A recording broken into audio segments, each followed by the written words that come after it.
వరంగల్ అంటేనే అనేక కట్టడాలకు నిలవు. అందులో ఒకటి 1000 స్తంభాల గుడి. చలో చూసేద్దాం రండి. గుడి లోపలికి వెళ్ళగానే 3 శివలింగాలు మనకు దర్శనమిస్తాయి.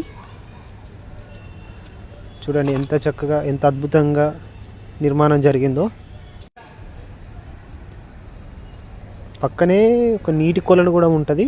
అందులో అనేక తాబేళ్ళు ఉన్నాయి. నీరు కొంచెం గ్రీన్ కలర్లో ఉండడం వల్ల సరిగ్గా ఏర్పడడం లేదు. చూడండి ఎంత అత్యద్భుతమైన చెక్కడం. చూడండి ఎంత ఆహ్లాదంగా ఉందో. చాలా చాలా చాలా అందంగా నిర్మించారు ఈ గుడిని. నేను రావడం మాత్రం ఇది ఫస్ట్ టైం. దీన్ని చూడడం నాకు చాలా సంతోషంగా ఉంది. చూడండి ఎన్ని పిల్లర్స్ ఉన్నాయో, చాలా పిల్లర్స్ ఉన్నాయి. మధ్యలో నంది ఉంటుంది. నంది